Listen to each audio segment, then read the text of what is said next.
Là, c'est trop!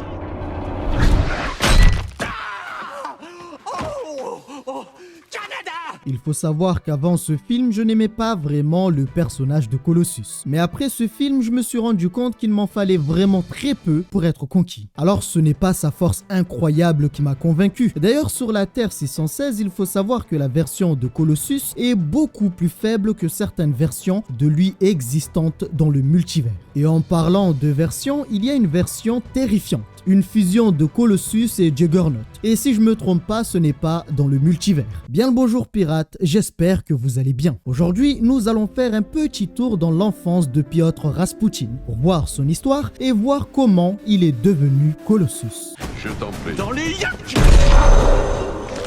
Comme je plains, madame! Tu devrais t'arrêter, vraiment. Mais c'est peut-être le bouton start! Ça suffit.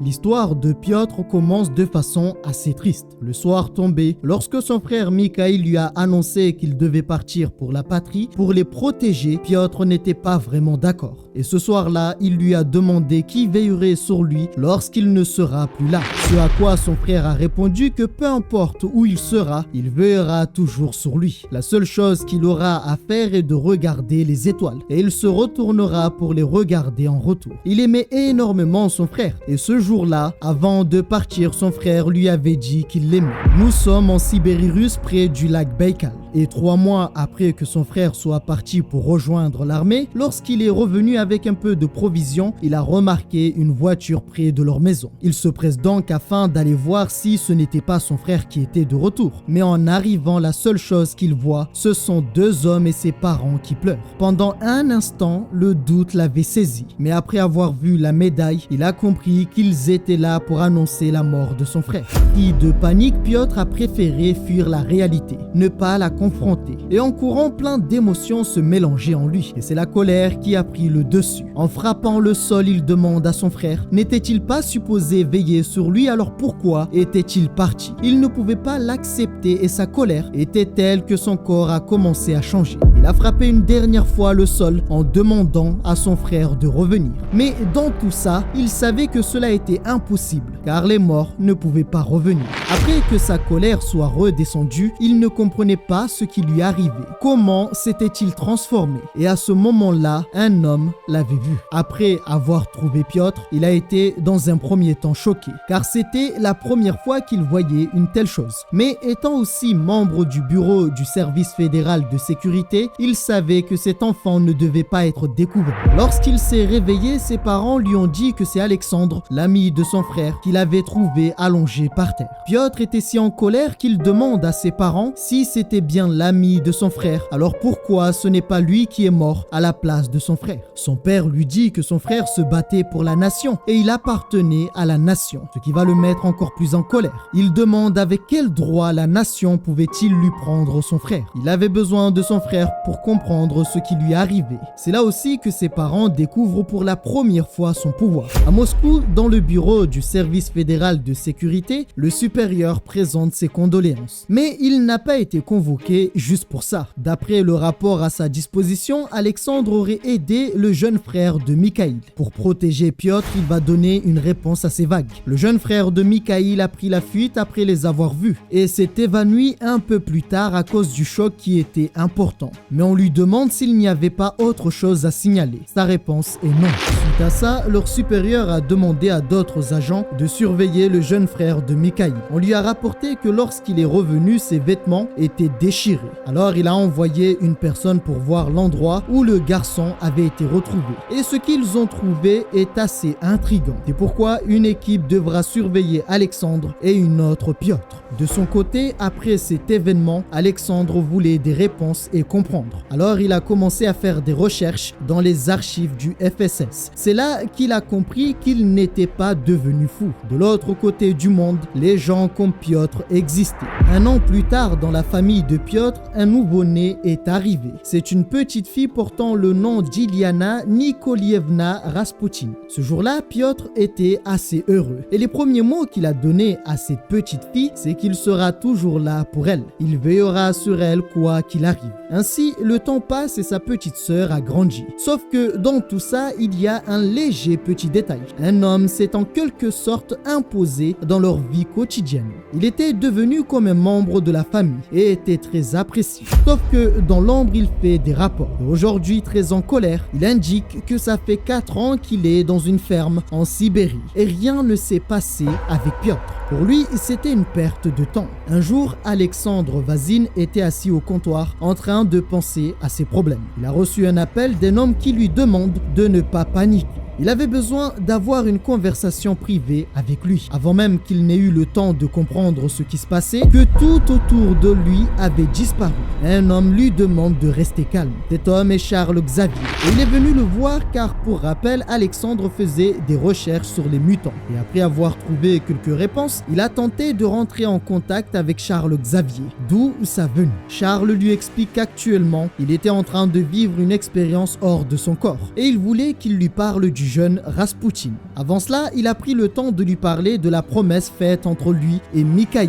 Ils devaient chacun protéger la famille de l'autre si l'un d'eux venait à partir. Et il lui fait aussi part de la situation. Il avait vu que l'Amérique avait peur des mutants, mais la Russie était différente des États-Unis. Et s'ils découvrent que parmi eux un homme possède de tels pouvoirs, alors ils iront le prendre. Ils feraient de lui une arme. Et c'est pourquoi, jusqu'à maintenant, il ne fait que protéger Piotr de ce monde. Ainsi, le professeur est parti et lui a dit qu'il reviendrait le voir bientôt. Après cette rencontre, 2 ans sont passés. Revenu après une journée assez chargée, sa jeune sœur, heureuse de le revoir, s'est jetée sur lui. Elle voulait qu'il lui montre ce qu'il lui avait promis. Et c'est là aussi que les problèmes commencent vraiment. Il avait promis à sa sœur de lui montrer son pouvoir. Sans effort, il a porté un tracteur. Dans l'ombre, Ivan, qui était infiltré depuis des années, l'avait vu. Suite à ça, il a contacté les services de renseignement. Il confirme que Piotr Rasputin possède des capacités mutantes. Et ça parle même de l'ancien programme super soldat soviétique. À cet instant, Alexandre contacte Charles Xavier. Mais malheureusement, il était bien trop tard. Une équipe était arrivée afin de l'arrêter pour trahison. À 23h, l'équipe Black Ops avait été déployée. Jusqu'à là, tout allait bien, mais à partir de là, je suis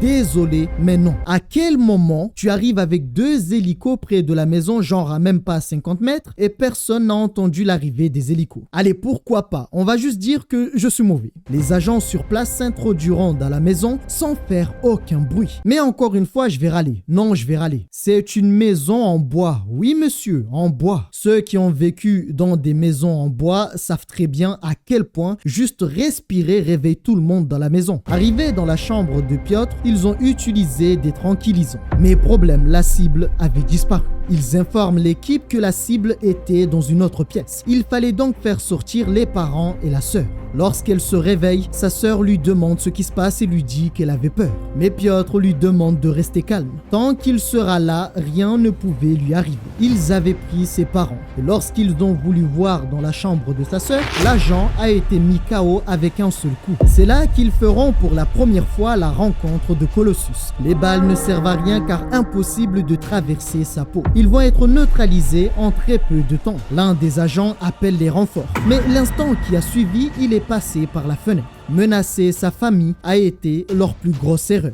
Alors il a voulu savoir qui était derrière tout ça. Bien qu'ils utilisent un arsenal de combat assez fort, Piotr va tout détruire sur son passage. Il attrape l'un des soldats et lui demande ce qu'ils veulent à sa famille. L'agent l'informe qu'ils ne veulent que lui. Par la suite, lui dit qu'ils ne vont jamais arrêter de le poursuivre. Il s'est avéré que cet homme était Ivan. Et Ivan l'informe que Moscou est au courant de son existence. Et vu qu'ils ne peuvent pas l'atteindre directement, ils s'en prendront à sa famille afin de pouvoir faire en sorte qu'il travaille pour eux. La seule chose qu'ils pouvaient faire à cet instant était le tuer, mais il savait qu'il ne pouvait pas le faire. À cet instant, il se fera tirer dessus par Alexandre. Alors bien sûr, il n'était pas mort. Il allait juste dormir un peu. Et Alexandre lui dit que tout ce qu'a dit Ivan Dubenko était vrai à quelques détails près. À partir de cet instant, ils allaient tous perdre la mémoire et oublier la famille Rasputin. Ils se souviendront juste être être parti dans une buvette un peu forte et le reste sera oublié. Perturbé, Piotr a voulu savoir ce que ça voulait dire tout ça. Alors il l'a informé qu'un homme veillait sur lui. C'est un Américain et c'est lui qui va faire oublier cette histoire et régler le problème. Après l'avoir vu, Alexandre était assez fier de voir que Piotr avait grandi et était devenu assez fort pour protéger sa famille. Le temps est passé sans que Piotr n'ait rencontré le professeur. Et alors qu'il discutait avec son père et l'aidait comme à son habitude, un événement va se produire. Le tracteur s'était mis en mouvement et fonçait vers sa sœur. Dans un moment de panique, il va exploser le tracteur, sauvant au passage sa petite sœur d'un événement qui aurait pu être tragique. Et c'est après cet événement qu'il fera la rencontre du professeur Charles Xavier. Alexandre l'a présenté comme étant l'homme qui allait lui apporter des réponses. Et c'est là qu'il apprendra qu'il était un mutant. Cela fait des années que le professeur le surveillait. Et pour lui, ils étaient la prochaine étape de l'évolution. Piotr avait compris que c'était Charles Xavier qui avait réglé le problème avec Moscou. Le professeur l'a invité à le rejoindre afin de changer le monde. Mais Alexandre n'était pas d'accord. Il l'avait contacté parce qu'il ne voulait pas que Piotr devienne une arme pour qui que ce soit. Pour Charles, qu'il le veuille ou non, Piotr était une arme. Et ce qu'il avait besoin, c'est qu'il devienne un héros. Car des temps beaucoup plus sombres étaient en approche. Si aujourd'hui les Russes ne viennent pas le chercher, alors un jour ils reviendront. Et si cela arrive, ce sera certainement pour sa sœur. Il veut donc qu'il l'aide à créer un monde où sa sœur pourra exhiber le gène X sans avoir peur d'être traqué. Étant un bon fils dans un premier temps, avant de prendre une décision, il a consulté son père et lui a demandé ce qu'il devait faire. Son père lui a dit que son grand frère lui avait posé cette même question et il savait que son fils avait connaissance de sa réponse. S'il veut protéger sa sœur et ne pas attendre qu'il vienne le chercher, alors il devait partir. Ainsi, après avoir parlé à son père, il est parti voir sa sœur. Et il a dit à sa sœur que ce qu'il faisait était pour créer un monde pour elle. Et comme le jour de sa naissance, elle devait savoir qu'il sera là pour elle et la protégera quoi qu'il arrive. Après ça, Charles l'a conduit à New York et l'a présenté aux X-Men. Et c'est ainsi que commence son histoire. Mais. En réalité, là n'est pas sa première histoire. Ah! Ils m'ont fendé! Bon, ils m'ont fendé! Ok, ben je vais retourner manger mes beignets. Hein. L'histoire que nous venons de voir est la plus développée du personnage, expliquant ses origines. Par contre, il y a bien sûr une première apparition du personnage, une première version de son histoire qui explique comment il s'est retrouvé parmi les X-Men. C'est une vieille histoire sortie en 1975 dans Giant Size X-Men issue 1 ou chapitre 1. En Allemagne, une bête était traquée alors qu'elle n'avait rien fait de mal. Après une longue traque, elle avait enfin été attrapée. Et pour se débarrasser de ce qu'ils appellent un monstre, ils ont voulu planter un énorme clou ou un bout de bois directement dans son cœur. C'est là qu'est arrivé Charles Xavier. Il lui a sauvé la vie et l'a invité à le rejoindre. Vous l'aurez compris, cette personne c'est Kurt Wagner, alias Diablo. Après ça, Charles est parti voir Wolverine pour le recruter. Alors dans cet épisode, on voit une chose qui est très peu mise en avant alors que c'est très important. Wolverine contrôle chacune de ses griffes. Elle ne sort pas en même temps, c'est lui qui décide si il utilise les trois ou juste une seule griffe. C'est un détail, mais pour moi, c'est assez important. Enfin bref, il va faire la même chose pour pas mal de personnages. Et c'est comme ça qu'il va recruter la plupart des X-Men. Il fera même un tour au Japon pour aller boire du thé dans le jardin de Shiro Yoshida. Après ça, il va se rendre au lac Baïkal en Sibérie. C'était un bon jour pour eux, car les récoltes étaient bien plus importantes que la précédente année. Mais alors que Piotr faisait son travail, il a vu le tracteur foncer vers la petite fille. Sans hésiter, il se précipite afin de la sauver. Cependant, en sauvant la petite fille, il n'a pas eu le temps d'esquiver le tracteur, ce qui a fait que ce dernier a explosé en rentrant en contact avec lui. Et vous aurez aussi remarqué, j'ai bien dit petite fille et non sa petite sœur, car oui, ce n'est pas sa sœur, c'est la fille de ses voisins, de même que le tracteur. Il était au voisin, d'ailleurs il se demandait comment il allait payer pour le tracteur. Et c'est là qu'il fera la rencontre de Charles Xavier. Et comme avec les autres, il lui a proposé de venir avec lui. Ainsi, comme avec l'histoire que nous avons vue au début, il ira voir ses parents pour avoir le raccord. Et ce qui est assez intéressant, c'est qu'il possède le même caractère. Il est assez respectueux envers ses parents. Et avant de prendre une décision, il préfère les consulter.